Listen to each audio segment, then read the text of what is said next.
ಈಗ ಏನಂದ್ರ ರೇಖಾಂಶ ಅಕ್ಷಾಂಶ. ರೇಖಾಂಶ ಅಂದ್ರೆ ಏನು? ರೇಖಾಂಶ ಅಂದ್ರ ಉತ್ತರದಿಂದ ದಕ್ಷಿಣಕ್ಕೆ ಎಳೆಯಲಾದ ಕಾಲ್ಪನಿಕ ರೇಖೆಗಳು ರೇಖಾಂಶ. ನಮ್ಮ ಭೂಮಿಯ ಮೇಲೆ ಉತ್ತರದಿಂದ ದಕ್ಷಿಣವರೆಗೆ ಎಳೆಯಲಾದ ರೇಖೆಗಳನ್ನು ರೇಖಾಂಶ ಅಂತಾರ. ಇನ್ನು ಅಕ್ಷಾಂಶ ಅಂದ್ರೇನು? ಅಡ್ಡ ಪೂರ್ವದಿಂದ ಪಶ್ಚಿಮಕ್ಕೆ ಎಳೆಯಲಾದ ರೇಖೆಗಳನ್ನು ಅಕ್ಷಾಂಶ ಅಂತಾರ. ಅಡ್ಡಿದ್ದು ಅಕ್ಷಾಂಶ, ಅಡ್ಡ ಇದ್ದು ರೇಖಾಂಶ. ಈಗ ರೇಖಾಂಶಗಳು ಎಟ್ಟವ? ಒಟ್ಟ 360 ಆದ್ರೆ ಅಕ್ಷಾಂಶಗಳು ಎಟ್ಟವ? 181. ರೇಖಾಂಶಗಳು ಎಟ್ಟವ? 360. ಅಕ್ಷಾಂಶಗಳು 181. ರೇಖಾಂಶಗಳನ್ನು ಡಿಗ್ರಿ ಅಂತಾರ. ಈಗ ರೇಖಾಂಶಗಳು ಅಂದ್ರೇನು? ಈಗ ಒಟ್ಟು 360 ರೇಖಾಂಶಗಳವ. ಈಗ ಒಟ್ಟು 15 ರೇಖಾಂಶ ಕೂಡದಲ್ಲ 60 ನಿಮಿಷ ಆಗ್ತದ, 1 ಗಂಟೆ ಆಗ್ತದ. 180 ರೇಖಾಂಶ ಕೂಡದಲ್ಲ 12 ಗಂಟೆ ಆಗ್ತದ. 360 ರೇಖಾಂಶ ಆದಲ್ಲ 12 ಗಂಟೆ 1 ದಿನ ಆಗ್ತದ. ಈಗ ರೇಖಾಂಶಗಳು ಎದಕ್ಕೆ ಬೇಕಂದ್ರೆ ಇಂಪಾರ್ಟೆಂಟ್ ಅಂದ್ರ, ಈಗ ಸಮಯ ಕಂಡಿಡಿಯಲು ರೇಖಾಂಶ ಬೇಕು ನಮಗ. ಈಗ ಎಟ್ಟೆ ಸಮಯ ಎಷ್ಟಿಲ್ಲ ಅಂತ ಕಂಡಿಡ್ಲಿಕ್ಕೆ ಸಮಯ ರೇಖಾಂಶ ಬೇಕು ನಮಗ, ರೇಖಾಂಶ. ಆದ್ರೆ ರೇಖಾಂಶ ಉಂಟಾಗಲು ಕಾರಣ ಏನು ಅಂತ ಕೇಳ್ತಾರ? ಭೂಮಿಯ ದೈನಂದಿನ ಚಲನೆ. ರೇಖಾಂಶಗಳು ಉಂಟಾಗಲು ಕಾರಣವೇನು? ಭೂಮಿಯ ದೈನಂದಿನ ಚಲನೆ. ಈಗ 1 ಡಿಗ್ರಿಯಿಂದ ಮತ್ತೊಂದು ಡಿಗ್ರಿ ಹೋದಂಗೆ, ಒಂದು ರೇಖಾಂಶದಿಂದ ಮತ್ತೊಂದು ರೇಖಾಂಶ ಹೋದಂಗೆ ಸಮಯ ಚೇಂಜ್ ಆಗ್ತದ. 1 ನಿಮಿಷದಿಂದ ಮತ್ತೊಂದು ಡಿಗ್ರಿಯಿಂದ ಮತ್ತೊಂದು ಡಿಗ್ರಿ ಹೋದಂಗೆ, ಒಂದು ರೇಖಾಂಶದಿಂದ ಮತ್ತೊಂದು ರೇಖಾಂಶ ಹೋದಂಗ ಸಮಯ ಚೇಂಜ್ ಆಗ್ತದ. ಮತ್ತು ಸೂರ್ಯನ ಬೆಳಕು ಕೂಡ ವ್ಯತ್ಯಾಸ ಆಗ್ತದ. ಈಗ GMT green which main times ಅಂದ್ರೆ ಏನಂದ್ರ 0 ಡಿಗ್ರಿ ರೇಖಾಂಶ ಎಲ್ಲಿ ಐತದ? ಅದು ಲಂಡನ್ ಗ್ರೀನ್ ವಿಚ್ ನಗರ ಮೇಗ ಐತದ. ಅದರಿಂದ GMT ಗ್ರೀನ್ ಮೇನ್ ಟೈಮ್ ಅಂತಾರ. ಇಲ್ಲಿ 0 ರೇಖಾಂಶ ಐದು ಹೋಗ್ಯದ.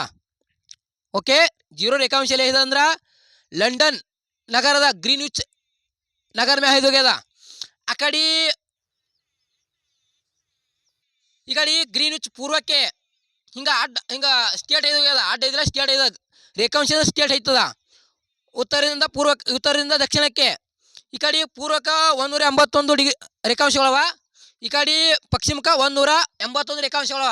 ಟೋಟಲ್ 360 ರೇಖಾಂಶಗಳವ. ಗ್ರೀನ್ ವಿಚ್ ರೇಖಾಂಶ ಇಂದ ನಮ್ಮ ಈ ಕಡೆ ಈಗ ಹಂಗೆ ಭಾರತದಾಗ ಹೆಂಗ ವೇಳೆ ಎಳಿತಾರ? ಈ ಗ್ರೀನ್ ವಿಚ್ ಅಳ್ಕೊಂಡ್ರು. ಈಗ ನಮ್ಮ ಭಾರತ ಹೆಂಗ ಐತಾರ? ಇಂಡಿಯನ್ ಸ್ಟ್ಯಾಂಡರ್ಡ್ ಟೈಮ್, ಭಾರತೀಯ ಪ್ರಮಾಣ ವೇಳೆ 182/2 ಪೂರ್ವ ರೇಖಾಂಶ. ಇದು ಭಾರತದಲ್ಲಿ ಮಧ್ಯ ರೇಖಾಂಶ. ಇದು GMTಗಿಂತ 5/2 ಅಥವಾ 5.5 ಗಂಟೆ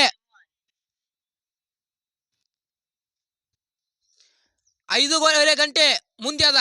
GMTಗಿಂತ ನಮ್ಮ ಭಾರತದ ಟೈಮ್ 5.5 ಗಂಟೆ ಅಂತ ಮುಂದದ. 5.30 ಗಂಟೆ ಮುಂದದ GMTಗಿಂತ.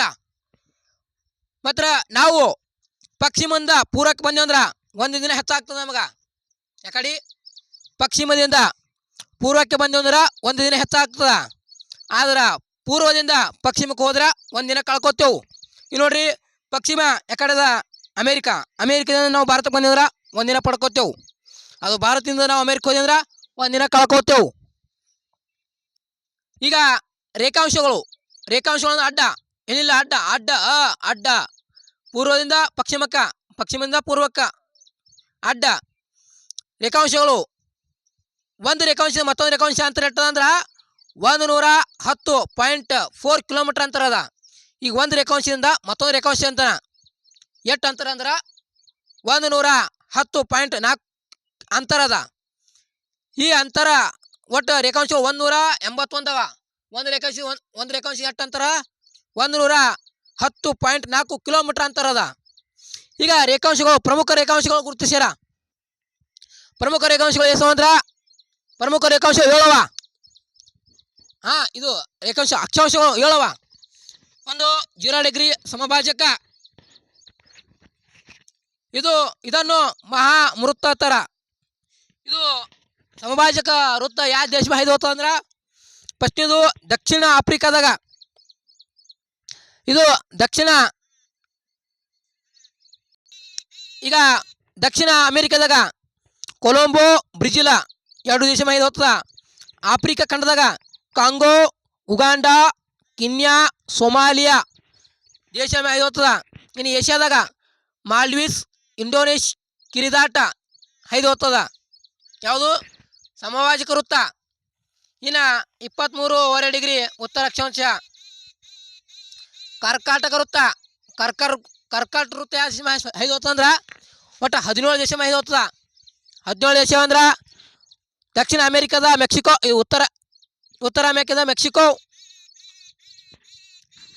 ಆಫ್ರಿಕಾದ ಈಜಿಪ್ತ, ಲಿಬಿಯಾನ, ಏಷ್ಯಾದಾಗ Bangladesh, China, Bharat, Oman, Myanmar, Taiwan, Saudi Arabia ಹಾಯ್ದು ಹೋಗ್ತದ. ಹಿಂಗೆ ಮುಂದೆ ಡಿಗ್ರಿ ಬಗ್ಗೆ ಅವು ಅಕ್ಷಾಂಶಗಳ ಬಗ್ಗೆ ಮುಂದಿನ ಕ್ಲಾಸ್ನಾಗ ಹೇಳ್ತಾ. ಎಷ್ಟು ಮಾಹಿತಿ ಇದು ಫಸ್ಟ್ PU ಜಿಯೋಗ್ರಫಿ ಬುಕ್ನಾಗ ಮತ್ತು 8ನೇ ಕ್ಲಾಸ್ನಾಗ ಇದ್ರ ಬಗ್ಗೆ ಮಾಹಿತಿ ಅದ ಗೌರ್ಮೆಂಟ್ ಬುಕ್ನಾಗ.